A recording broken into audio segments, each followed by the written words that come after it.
This is Vishal Singhal from Shellstrat. Today we have Mr. Shreyas SK. He's a deep learning researcher at Shellstrat AI Lab.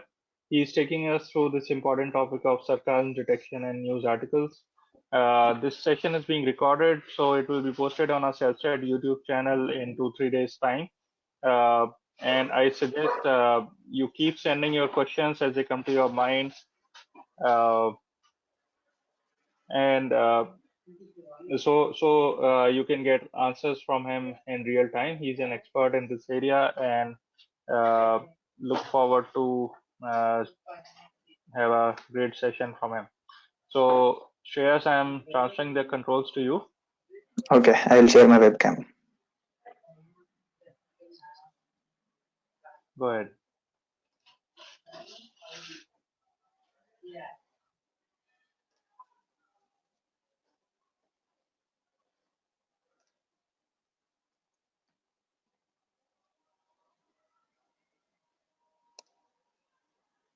Okay, shall I start the presentation right now?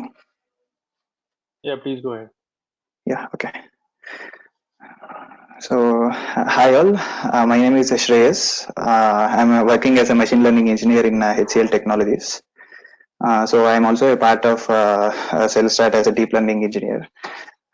So, today my webinar topic is on sarcasm detection in news articles.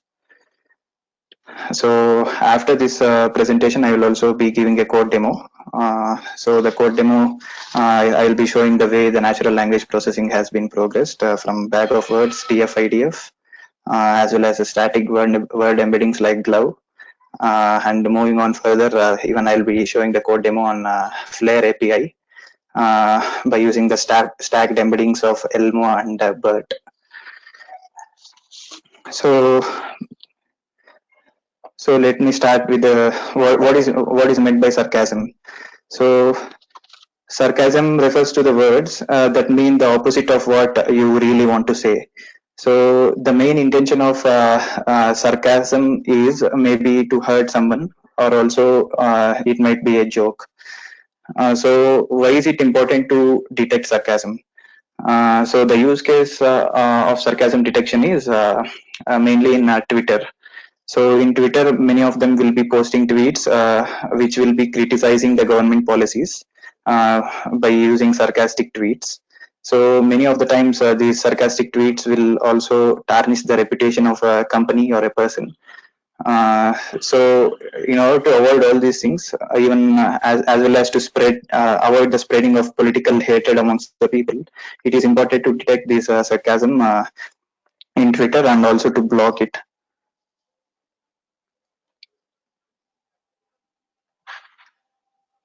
So the way the natural language processing has progressed, initially we wanted to represent each and every word as a number so that the computer can understand.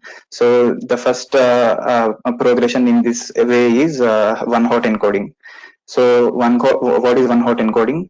So each and every word is represented in a higher dimensional space, and each and every word is converted into a vector of n dimensions. So suppose there are 10,000 words in your vocabulary. So you want to represent each and every word as a new dimension in the vocabulary space. So suppose Rome, Paris, Italy, and France, all these are words in your vocabulary. So when you represent this word as a as a vector, so the dimension of this vector will be of the order 10,000. So out of 10,000 values, only one value will be represented as 1, which will be representing the word Rome, and the rest of all other vector numbers will be represented as 0. So the vectors that we create by using one-hot encoding are very sparse. So as I have mentioned over here, one-hot encoding will create a sparse vector, and the feature space will blow up very quickly. And also the problem with one-hot encoding is it requires very less computational power to convert text data into one-hot encoding. But when you create 10,000 order dimensional vectors, it will be the model when the model takes these vectors, it will be very difficult for the model to process and give results. So the one-hot encoding suffers from curse of dimensionality because each and every word is represented as a new dimension in the corpus. And moreover, the main important thing is in one hot encoding, it will not catch the semantics of the words. That means what is the relation between two words cannot be captured by one hot encoding because each and every word is represented as a number which is one and rest of all the numbers are zero in the vector. You will not get the similarity between two words. So what are the metrics that you use to calculate the similarity between two words? Suppose cosine similarity or Euclidean distance. So when you use these kind of metrics to calculate the similarity between two words, and when you use one hot encoding as a vector, you will be getting the same value irrespective of what the word is. So it doesn't see the similarity among the words as it treats every word as a new feature. So as I talked in the previous slide, Euclidean distance and the cosine similarity are used as the metrics to calculate the similarity between the words. So in the higher dimensional space, these are not the good metrics to calculate because both of these metrics will suffer from the curse of dimensionality. As I discussed in the previous slide, each and every word is projected as a new dimension. Therefore, the feature space is getting blown up. That's why these metrics are not suitable for calculating the similarity between the words.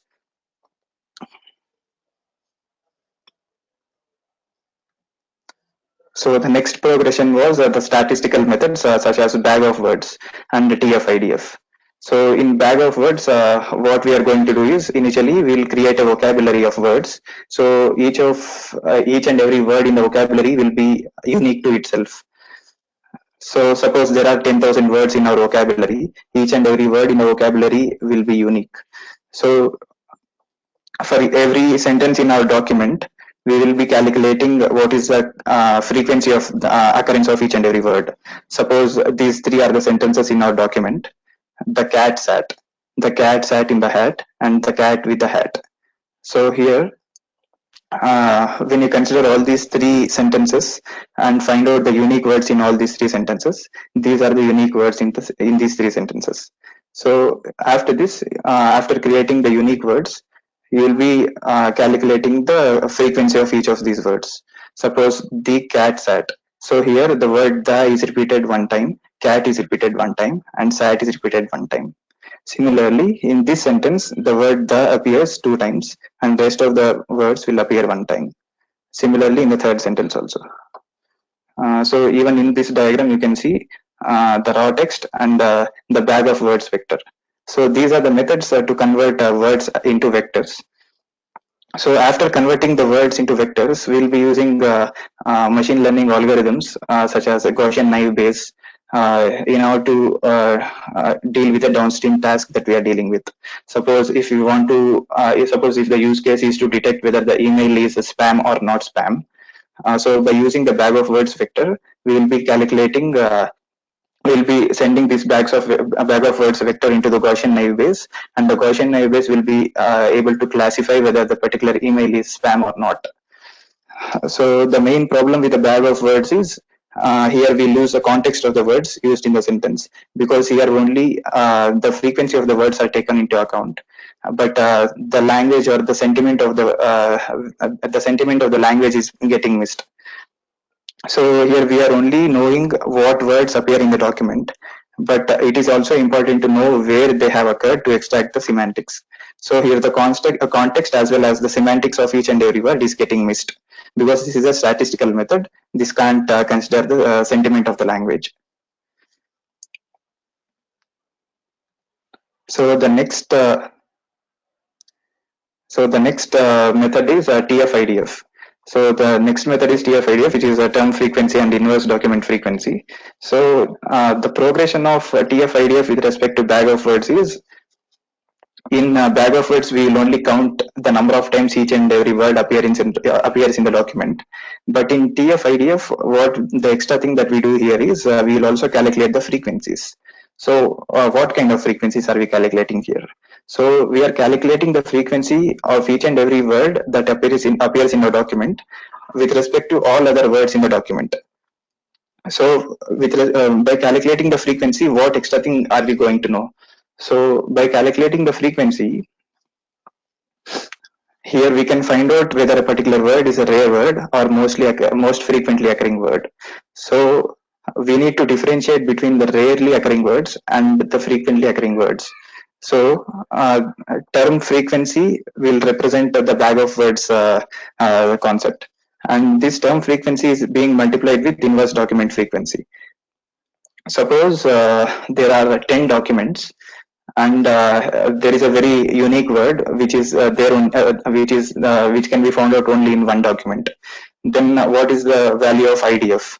So total number of documents is 10 divided by number of documents with the term T in it. Suppose there is only one document in which the rare word is present. Therefore, what does this division will lead to? 10 divided by 1, and log of 10 is 1. Therefore, you are multiplying 1 with the term frequency. Suppose there is another word which is most frequently occurring word. So these stop words like the, are, is, all these are stop words. So these words are, you can find these words occurring very frequently in most of the documents. So the IDF for these stop words will be 0, because the total number of documents will be 10 divided by number of documents with the term T in it. This also will be 10 because it is the most frequently occurring word. Therefore, a log of 1 will be 0, and you are multiplying 0 with the term frequency. So the idea is the weighting term. You will measure how much information a particular word provides across all the documents, and you will weight it with respect to the term frequency. So the bag of words as well as TF-IDF both are statistical methods. Here we are only counting the number of times a particular word repeats as well as its frequency along the entire corpus. But here the semantics or the context is getting missed. This is the disadvantage by using these statistical methods.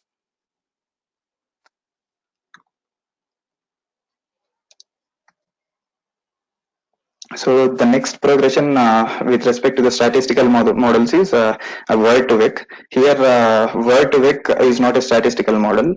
Here we are representing each and every word in a as a word representation without considering the frequencies or the counts and all. So word to vec has two models, which is a SIBO model and a skipgram model. So in SIBO model, what we do is this is similar to fill in the blank. So the target is the blank, and we are giving the inputs as the surrounding words to the blank. So by giving the surrounding words, we are predicting the target word, that is the word that fits in the fill in the blank. So similar to this skipgram model is opposite to the SIBO model. So here we are giving the target word as the input, and we are predicting the most probable surrounding words to that particular input. So the problem with word to vec is here we are taking the local context, but the global context is getting missed, because suppose in NLP you'll be dealing with the data sets which are having millions and billions of words. But when you are dealing with word to vec, when you are considering a particular sentence, and you are trying to predict the target word, or you are predicting the surrounding text with respect to the target word, these predictions are made only with respect to the local context. So the model will be considering only the local information, but the global information is getting missed. But the word to vec method is a transition from using the statistical methods to the vectors for word representation. So here, instead of using the frequency and the count, we are using the vectors in a higher dimensional space in order to give a word representation. Here you can see semantics learned for a particular word is only affected by the surrounding words. So the next progression in NLP after word to vec was global vectors for word representation. So in global vectors for word representation, the thing that was lacking in word to vec was we were not considering the global semantics. So in GLOVE, we are considering both local as well as global semantics. So we can derive the semantic relationships between words from the co-occurrence matrix. So glove word representations, we can get glove word representations in 50 dimensions, 100 dimensions, 200 dimensions, and also 300 dimensions. So I will be discussing how the model glove is built. Suppose there are suppose there are 10,000 words in the vocabulary. So for each and every word, we will be building a co-occurrence matrix. So what is this co-occurrence matrix? So this tells how many times a particular word is being seen with the another word. So here the word cat is seen with the one time. Similarly, the word on is seen with the one time, and mat is also seen with the word the one time. So we'll be filling this co-occurrence matrix for all the words in our corpus. And suppose I'm talking about a glove for 50 dimensions. So each and every word in the vocabulary is being represented as a 50 dimensional vector. So what is the best way to train this model? So the embedding matrix for glove is trained instead of using random vectors, random vector initialization. We are using the co-occurrence matrix probabilities as the initialization to the embedding matrix. So from the co-occurrence matrix probabilities, we are training each and every word in order to obtain the final global vector.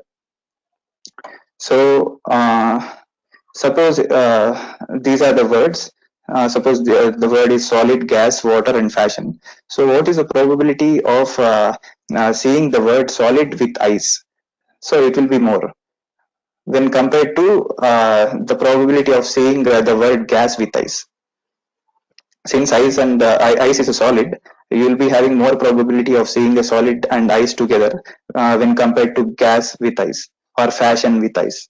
So here you can see the probabilities order 10 power minus 4. Here it is still less. So we are converting the probabilities into ratios. Here you can see what is the probability of seeing the word solid with ice divided by probability of seeing the word solid with steam. So the word solid and steam can be found very rarely. Therefore, the denominator will be a lesser value. So the whole ratio will be a higher value. Similarly, the word fashion is not related to either ice nor steam. Therefore, the value will be closer to 1. If it is not related to any of the word, then the value will be closer to 1. If it is related to any word, then the value will blow up. If it is not related, then the value will go down less than 0. So the important observation that we can make here is solid and ice are closer together. That means the distance is very less. So we can say ice and solid are similar to each other. So here steam and solid are very far with respect to each other. Therefore, we can say the probability of occurring solid and steam is less. So here we can observe one thing, that is uh, the distance between two words will increase when the probability of a particular word with respect to the another word occurring together is less. So it is inversely proportional. Even here you can see fashion is not either related to ice nor steam. That's why the distance with respect to ice and steam and fashion is very more. And water is equally related to ice as well as steam. That's why it is equidistant with respect to ice as well as steam. So I'll also be showing the TSNE plots for the words in the corpus that I have used for sarcasm detection. So the TSNE plots, these are visualization techniques similar to PCA. So PCA method was introduced in 1934, but TSNE is a very new technique that was introduced in 2008. Using TSNE, what we are dealing with the probability distributions of each and every word in order to represent them in a lower dimensional space. Suppose we want suppose this since this is a 2 dimensions, we will take a higher dimensional space as a 2D, and this is 1 dimension. Therefore, lower dimensional space as a 1D. So our goal here is to project the 2D vectors as a 1D vector. So how do we do this? Initially, we'll construct the probability distributions for each and every point. So here we can see in the 2D space, there are three clusters formed over here for blue, red, and green. So for each and every cluster, we'll be forming the probability distributions, and we'll also calculate the PJI. This is a conditional probability. So what is PJI? What is the probability of seeing? What is the probability of occurrence of the point J with respect to I? So by calculating the PJI for each and every point, we'll be constructing the probability distribution. So once we construct the probability distribution in a higher dimensional space, we'll do the similar thing even in the lower dimensional space. So in the lower dimensional space, initially we'll initialize all these 9 points randomly. So our goal here is to arrange all these points in this format so that we can replicate whatever we have represented in the higher dimensional space into the lower dimensional space. So when you do the random initialization for each and every point, you will again calculate the probability distributions. So QJI. So PJI is a probability conditional probability in higher dimensional space. QJI is a conditional probability in lower dimensional space. Suppose this probability distribution is in higher dimensional space. When you do random initialization in 1D, you will be getting a probability distribution like this. So our cost function is KL divergence. So what does this KL divergence mean? When the probability distributions, when we are comparing two different probability distributions, if they are very similar to each other, then the KL divergence will be 0. When they are dissimilar, the KL divergence value will increase. So initially, because of the random initialization, you can see the KL divergence is more. So the cost function is calculated by using this formula. So as we progress, the cost function will reduce and the KL divergence will also reduce. When KL divergence reduces, the distributions, both of these distributions will become approximately similar. So our target is reached.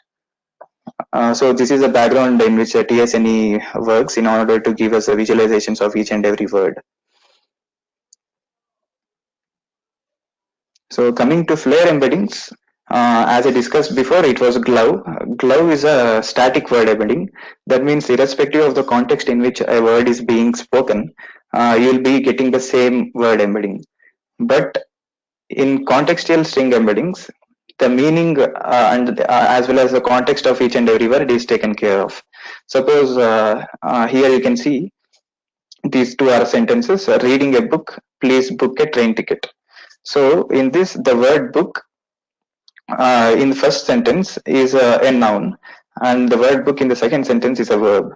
So based on the context, the meaning of the book is changing in these two sentences.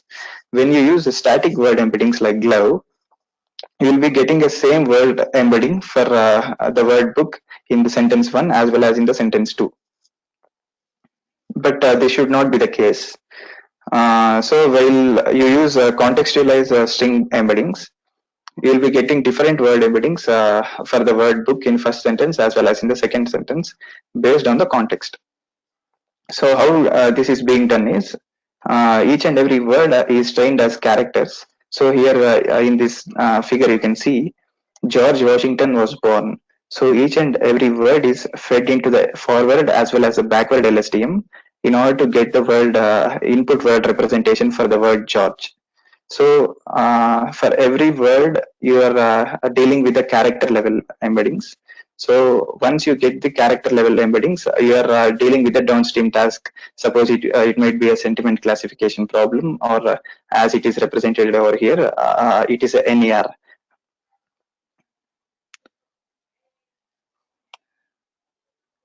So the embeddings are contextualized by surrounding text.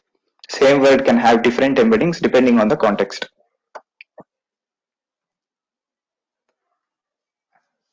So in the code demo, I will be showing you the stacked embeddings performance.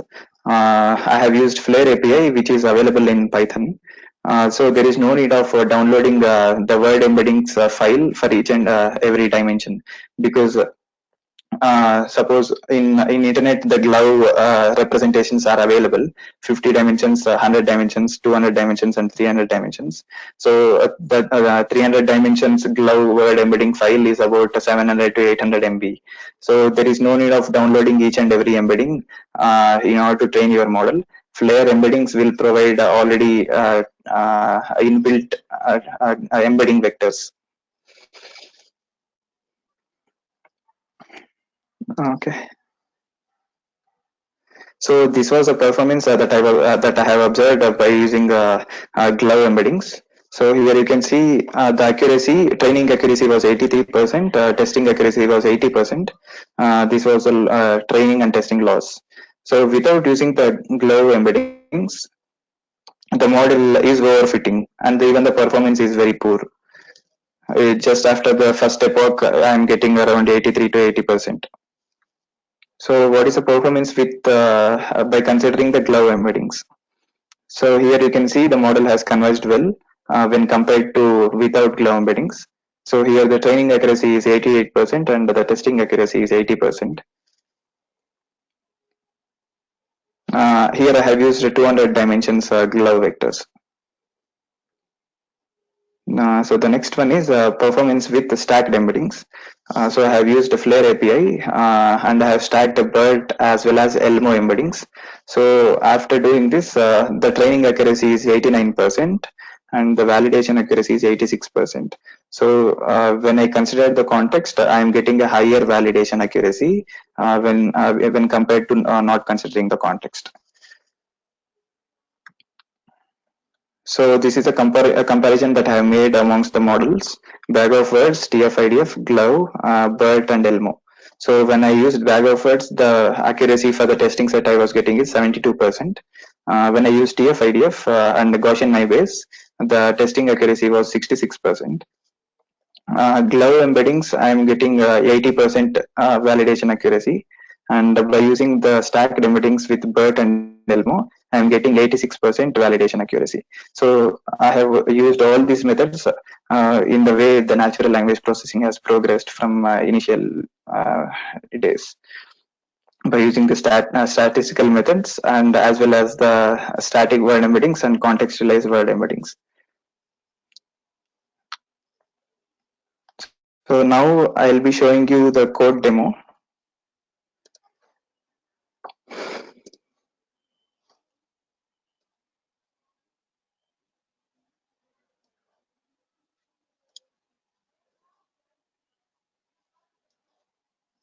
Okay.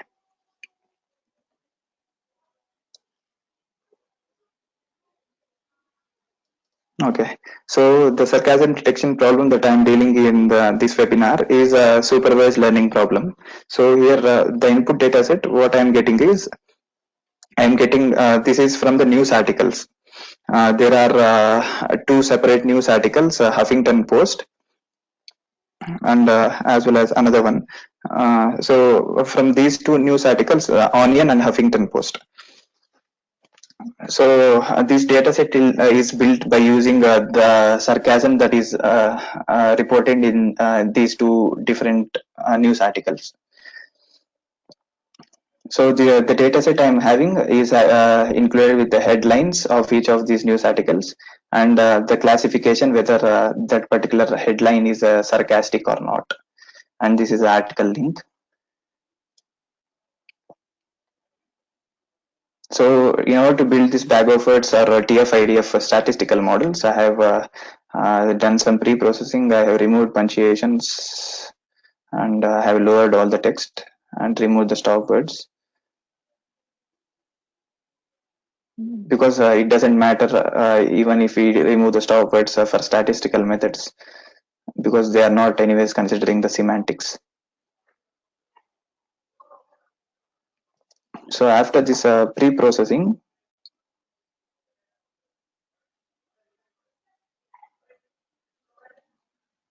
okay, let me change the theme.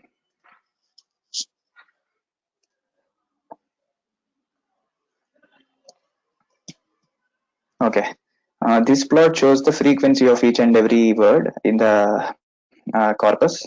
So these are the most frequently occurring words which are which are classified as sarcastic, and these are the most frequently occurring words which are classified as not sarcastic. And I have made bigram plots also for sarcastic and not sarcastic words. So these are the most frequent words. These are the most frequent bigram words. From these plots, anyways, you can't infer anything, because sarcasm means you are actually referring to the opposite meaning of what you really want to convey. So just by seeing these unigram or bigram frequency plots, you can't infer anything.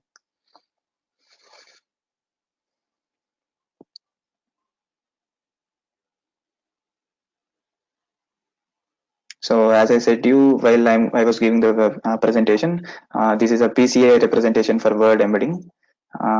So here you can see all the words are very close to each other, and you can't make out the similarity between the words. But here you can see the distinction: woman, child, and man have been placed together. But here you can't find out the difference. That's why we'll be using the new technique called TSNE. So when I used the TSNE plot, here you can see the KL divergence after 250 iterations is 69, and after 1000 iterations it has got reduced to 0.48.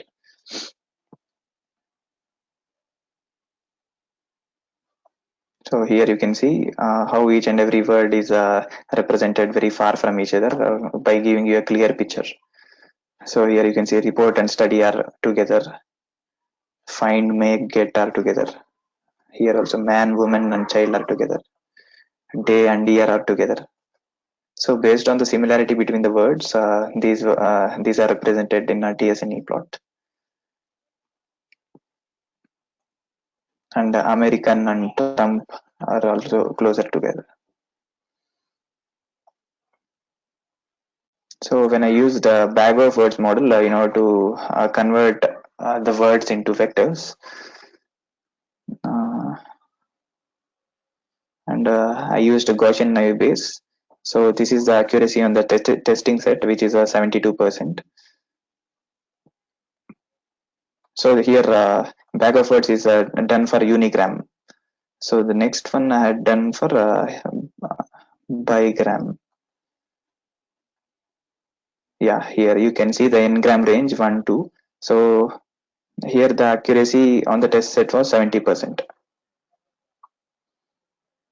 So when going to the next statistical model, that is TF-IDF, and using Gaussian naive Bayes, the accuracy on the test set is just 66%. So here, by seeing all these things, we can say that the statistical models will anyways fail to consider the semantics as well as the context in the language that is being used, because in sarcasm it is very difficult to predict sarcasm, because here the entire sentence has to be read based on the context and as well as the semantics, because it is meaning the opposite of what it is being said. So even the punctuations as well as stop words will play important role in detecting the sarcasm. Uh, so moving on to glove embeddings.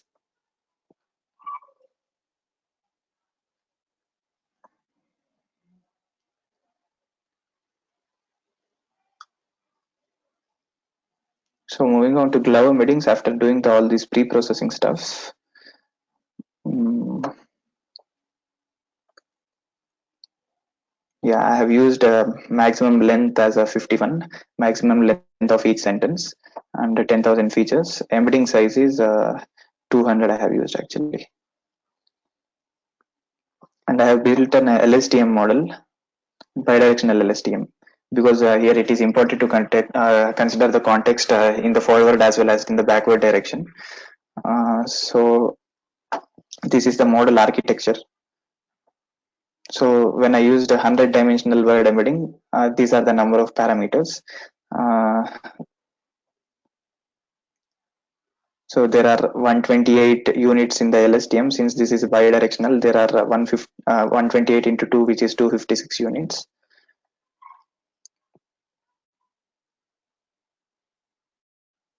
And further, this is the dense layer, 40 units and 20 units in these two dense layers. And binary cross entropy is a loss function, and Adam optimizer is used. So just for 10 epochs, we can see here the accuracy for the training set is 98%, and for the validation it is 78%.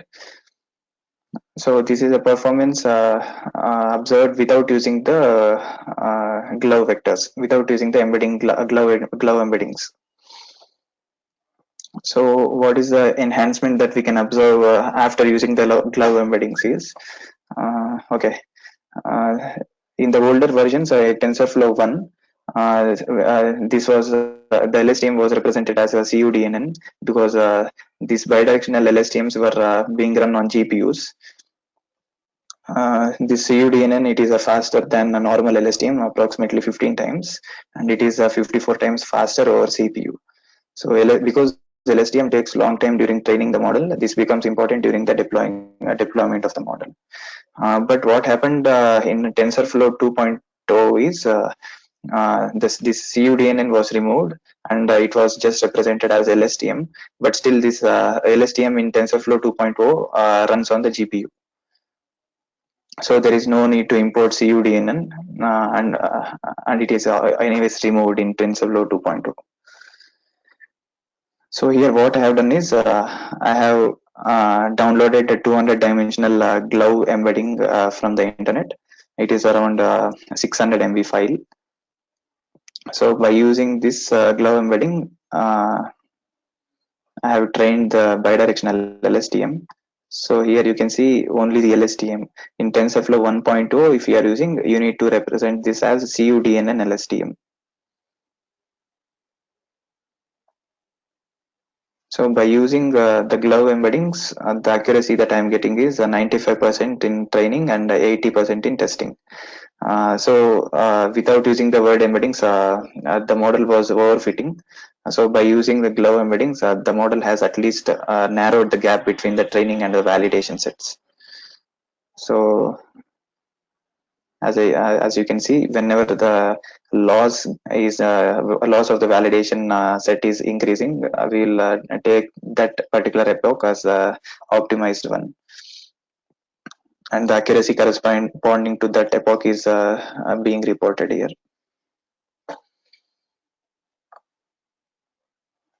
So going with the flare embeddings,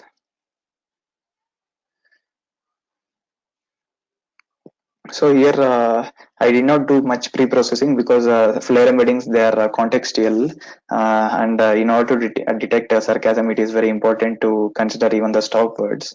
That's why I did not remove the stop words, and I did not lemmatize.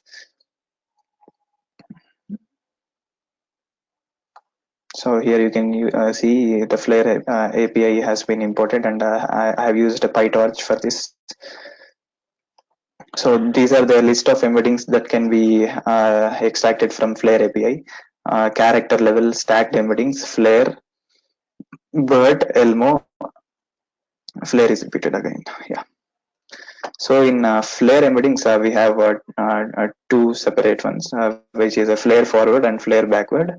So the Flare forward is a forward LSTM, and a Flare backward is a backward LSTM. So you can use a stacked embeddings and stack both of these forward as well as backward LSTMs so that you can get a better accuracy. So here I have used the stacked embeddings, and I have stacked BERT as well as Elmo. So you can see, since I've used PyTorch, each and every word in our corpus will be converted into tensors of a particular dimension, whichever we choose. So here each and every word in our corpus is converted into CUDA representations in GPU, and you can see for each and every token in the sentence, we are storing W and S as a variables, so storing word embeddings of each and every word in a sentence, and storing sentence embeddings. So S is a sentence embedding. What is sentence embedding? Suppose a sentence is composed of many words. So whatever the embedding that you get for each and every word in a sentence are averaged out. So this is the average of all the words in a particular sentence. So that will be the sentence embedding. So the similar values I have used as I have used in Glove. So max length is 51 and the max features is 10,000. And I have tokenized each and every sequence, and have also padded the sequences with respect to the maximum length, which is 51. So the embedding dimension in stacked embeddings is 6144. In the Glove word embeddings, the dimension was 200 that I have used, but the stacked embeddings embedding dimension is 6144. This will vary with respect to the kind of embeddings that we consider, because here the stacked embeddings I have considered BERT as well as Elmo. Together, BERT and Elmo embeddings will be getting the embedding dimension as 6144.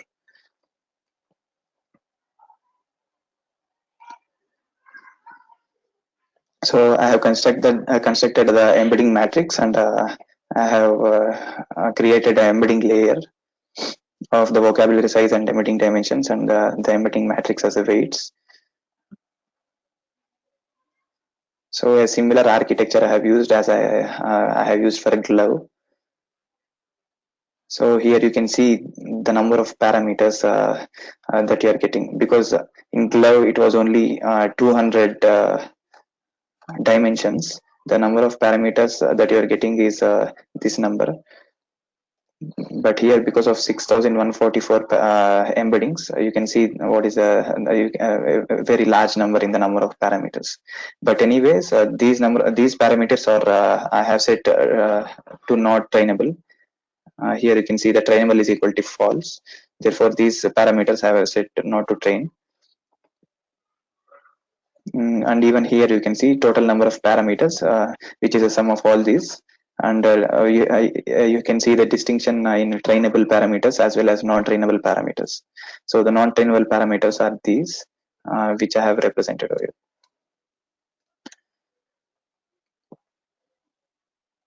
So the optimizer here I have used is RMS prop and binary cross entropy as a loss function.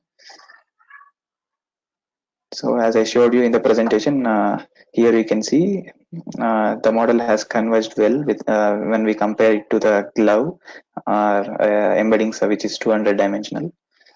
Here you can see we are getting accuracy of about 89% for the training set, and 86% for the validation set, which is considered very good accuracy when compared to the static word embeddings. Yeah, here you can see the gap.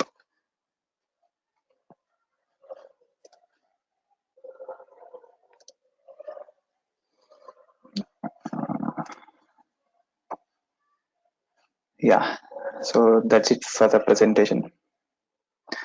You can ask any questions if you have any doubts.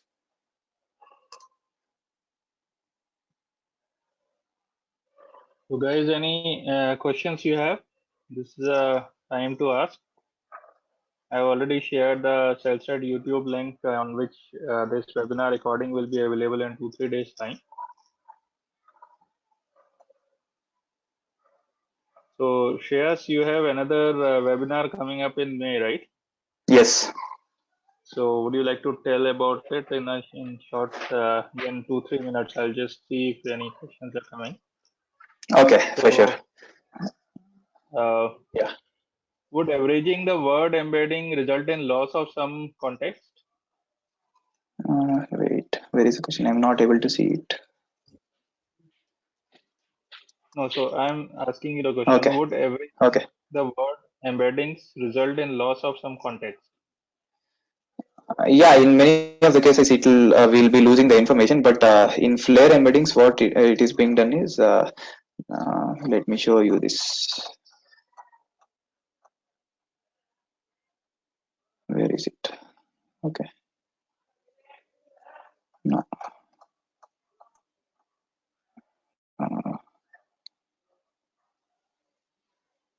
Yeah. So the metric that I'm using here is the averaging. There are other metrics also in order to find out the sentence embeddings. Actually, the sentence embeddings are used like suppose if I plot a TSNE plot for my corpus that is sarcasm detection, I'll be able to easily visualize for each and every sentence. Suppose there are around 1 million words in my corpus. There will be a very large number of words which can't be visualized in a TSNE plot. That's why we'll average the embeddings for each and every word and find out the sentence embedding based on whichever metric mean. And there are also other metrics I have not explored in it.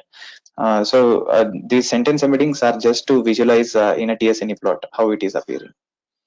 But we are not using these sentence embeddings to train our model.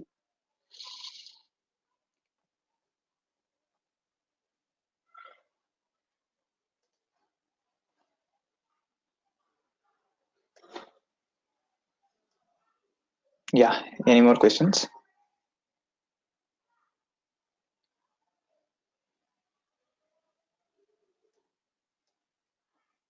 So yeah, more are coming. Uh, so you pass each word embedding one after another in the form of a sequence till the end of the sentence. Is that correct? Yeah, yeah. Okay. Any other questions, audience?